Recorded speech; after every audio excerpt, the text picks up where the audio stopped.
अस्सलामु अलैकुम वरहमतुल्लाहि वबरकातुहू। मुफ्ती सलमान अज़हरी साहब, आप सबको मालूम है कि 18 अक्टूबर 2024 जुमा के दिन सुप्रीम कोर्ट से रिहाई मिल चुकी है।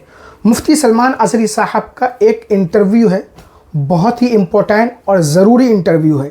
मैं चाहता हूं कि आप हजरात इस इंटरव्यू को ज़रूर सुनें और इस वीडियो को लाजमी शेयर कर दें। हो सकता है कि कुछ गर्मा गर्मी रही हो, नहीं बनाया, साल बीत गए, 2 साल, 5 साल, 10 साल, अरे भाई 75 साल तक क्या कर रहे थे और आज क्यों जरूरत पेश आई? 75 साल पहले ये बात पूरी सुन लो। 75 साल तक जितने भी हुकूमत करके गए, पार्लियामेंट में बैठ करके गए, सब के सब बेवकूफ रहे। और जितने जुडिशरी में थे, बड़े बड़े जज थे, सारी चीजें, ये सारे बेवकूफ रहे क्या? देखें, पहली बात आप ये कह रहे हैं कि यूनिफॉर्म सिविल कोड लाने में हमको क्या एतराज है? हमको क्या एतराज?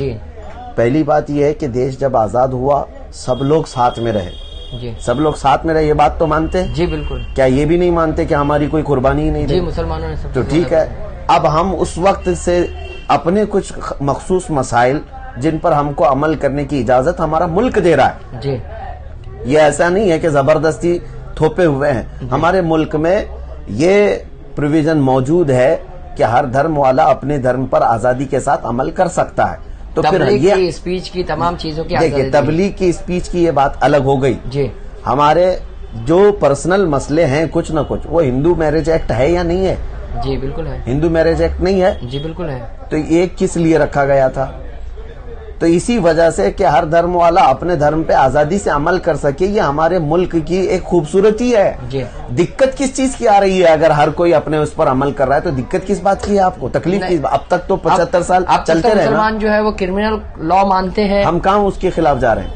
हम कहाँ? तो सिर्फ यही आईली मामलात में ही क्यों आप? हमने कभी ये नहीं कहा कि क्रिमिनल लॉज जो इंडिया के हैं इसमें हमारे कवानीन लेकर के आओ। हमने कभी कहा क्या? हमने कभी कहा क्या? अगर आज यहाँ पर चोरी पर हाथ काटने की सजा इस्लामिक सजा है, हमने कभी मुतालबा किया क्या? और अगर आप ये सब चीजें डाल भी देते तो भी क्या हम उसके अगेंस्ट जाते? लेकिन मसला ये है ना, यहाँ पर ना यूसीसी से कोई मसला है इनको लाना कोई, बस ये है कि एक मुद्दा चाहिए गरम, और पूरे हिंदुओं को ये बताना है कि हमने मुसलमानों का यहाँ पर ऐसा खत्म कर दिया है, नाटका बंद कर दिया है, इनका कुछ भी नहीं है इनको। तो आपको क्या कहना है कि मुसलमानों का अरसे हयात तंग किया जा रहा है? करना है, बिल्कुल जाहिर सी बात है। इनको देखिए, 3 तलाक से कोई मसला नहीं है इनको जी। तलाक का रेशो देखा जाए, उसका परसेंटेज देखा जाए तो हिंदुओं में ज्यादा है जी। आप निकाल करके देख लीजिए डेटा वगैरह। और उसके अलावा कम्युनिटी भी अक्सरियत में है ना, अक्सरियत में है तो परसेंटेज के एतबार से देखा जाए ना जी। जिसके जितने परसेंटेज वो आप रेशो देख लो, वो मैं कह रहा हूँ। और मुसलमानों के अंदर आपको 3 तलाक का मसला पेश आया। नहीं, इसमें कबाहत क्या है? पहले आप सुन लीजिए, कबाहत क्या है? मैं पहले आप ये कह रहा हूँ, 3 तलाक का मसला आ गया इनको कोई भी इससे वो नहीं है, दिलचस्पी नहीं है। बस सिर्फ और सिर्फ लोगों को ये बताना है कि हम मुसलमानों को उनके अंदर तक अटैक कर सकते हैं। और ये एक तरह से इसको कहते हैं डिग्रेड करना, जलील करना, बार बार एक कम्युनिटी को उसके धर्म के मामलात, उसके आस्था के मामलात को जलील करके लोगों के सामने दिखाना। बस मुस्लिम पर्सनल लॉ बोर्ड के खिलाफ 12 अदालतों ने फैसला दिया। कई मामलात में, आइली मामलात में मुस्लिम पर्सनल लॉ बोर्ड के खिलाफ अदालतों ने फैसला किया। मुस्लिम पर्सनल लॉ बोर्ड सिर्फ बयानबाजी करती है, प्रेस रिलीज जारी करके खामोश हो जाती है। तो ऐसी मुखालिफत का क्या मतलब आता है? तो हम कहा मुस्लिम पर्सनल लॉ बोर्ड क्या करती है उससे हमें गरज नहीं, यानी मुसलमानों में इसी तरह की चीजें हो रही है ना? नहीं, ऐसा नहीं है। हम जो है, आप मुझसे सवाल कर रहे हैं, मुस्लिम पर्सनल लॉ बोर्ड का मैं कोई मेंबर नहीं हूँ जी।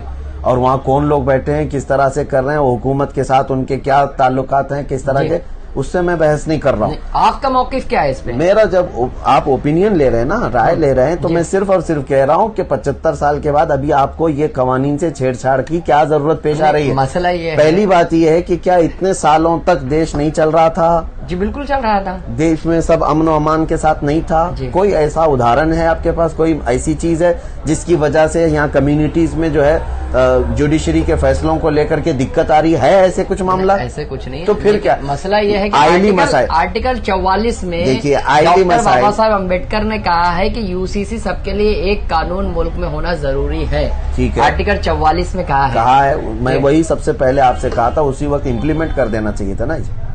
تو حالات کے مناسبت سے 75 سال میں بھی حالات نہیں آئے اور صرف مودی کے اس میں آ گئے حالات.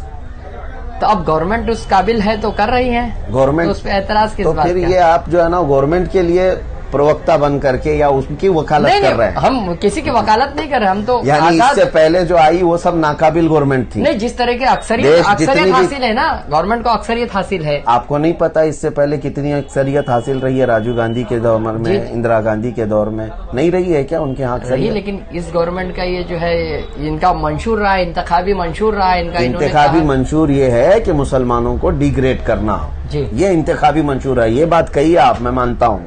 یہ نہیں ہے کہ ملک کا اور قانون کا یا آئین کا کوئی دلچسپی ہے اس میں. میں سادہ سا سوال یہ کر رہا ہوں کہ اگر آئلی مسائل میں جوڈیشری کورٹ ہمارے جس طرح کے پہلے سے چلتے آ رہے ہیں فیصلے سنا رہی ہے, تو اس کا اثر دوسری کمیونٹی پر کچھ غلط جا رہا ہے؟ کسی کو دقت ہو رہی ہے, آپتی ہے, کسی کو تکلیف ہو رہی ہے؟ نہیں ہو رہی ہے. تو پھر اس میں زبردستی چھیڑ چھاڑ کی وجہ کیا بنتی ہے بتائیے.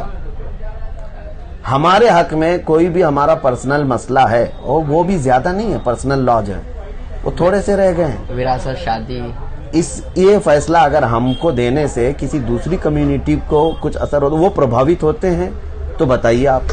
نہیں ہو رہا ہے تو زبردستی میاں ہمارا مسئلہ ہے نا, ہمارا مسئلہ ہے, تو آپ کیوں عبداللہ کی شادی میں, یہ بیگانے کی شادی میں عبداللہ دیوانہ ہو رہے ہیں؟ نہیں, بتایا جاتا ہے کہ کثرت ازدواج یعنی زائد شادی کے خلاف بھی قانون لایا جا سکتا ہے, بچوں کے معاملے میں بھی قانون لایا جا سکتا ہے. یہ لوگ وہ ظاہر سی بات ہے جو ایک شادی بھی نہیں کیا ہو, ایک بیوی بھی نہیں رکھ سکتا ہو, اور جس کے کبھی بچے ہی نہ ہوئے ہوں, وہ لوگ قانون بنانے کی بات کر رہے ہیں کثرت ازدواج کی. اور پھر یہ تمام, پہلی بات میں آپ کو بتاؤں, اسلام میں واجب نہیں ہے کثرت ازدواج. ایک بیوی کے علاوہ دوسری بیوی کرنا واجب نہیں ہے.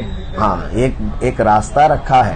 یہ اس کو اس طرح سے بدنام کر کے رکھتے ہیں کہ ان کے یہاں چار ہیں. کتنے چار دکھاؤ نا, کہاں ہیں, کتنے چار ہیں؟ ریئر ہے. اور یہ بھی اس لیے رکھا گیا ہے کہ ان عورتوں کو حقوق ملے جن کو کوئی شوہر نہیں ملتا. بالکل. تو کیا ایک عورت کا حق دلانے کے لیے یہ بہتر طریقہ نہیں ہے اس کو طوائف بنانے سے, اس کو بازار کی عورت بننے سے بچانا بہتر ہے, یا پھر جو ہے اس کو اسی طرح سے آوارہ کر دینا چاہیے؟ یہ تو بہتر ہے نا کہ کوئی اپنی ملکہ بنا کر کے, اپنی بیگم بنا کر کے رکھ سکتا ہے تو رکھے, لیکن ساتھ میں یہ اسلام کا قانون یاد رہنا چاہیے. وَإِنْ خِفْتُمْ أَلَّا تَعْدِلُوا, قرآن میں اللہ نے فرمایا اگر تم انصاف نہیں کر سکتے فَوَاحِدَةً, تو پھر ایک ہی پر رکھنا ہے, تم کو ایک ہی پر رکھنا ہے. ذرا برابر بھی اونچ نیچ کرو گے اگر, تو پھر آپ کی پکڑ ہے وہاں پہ قرآن میں. سرکار سے آپ کیا چاہتے ہیں اس مسئلے میں؟ سرکار سے یہی ہم چاہتے ہیں, گورنمنٹ سے ہم یہ چاہتے ہیں کہ جس طرح سے یہ ملک چل رہا ہے چلنے دیا جائے. زبردستی جو ہے نا کسی کو ٹارگٹ کر کے ان کے جذبات, ان کے آستھاؤں سے چھیڑ چھاڑ نہ کیا جائے. سلمان اظہری صاحب کا بہت ہی اچھا اور شاندار انٹرویو تھا. آپ نے اسے سنا ہوگا اور اچھا لگے آپ کو تو اس ویڈیو کو زیادہ سے زیادہ شیئر کیجئے, اور اس بارے میں آپ کی کیا رائے ہے کمنٹ کر کے ضرور بتائیں, اور چینل پر پہلی بار آئے ہیں تو سبسکرائب کرنا بالکل نہ بھولیں.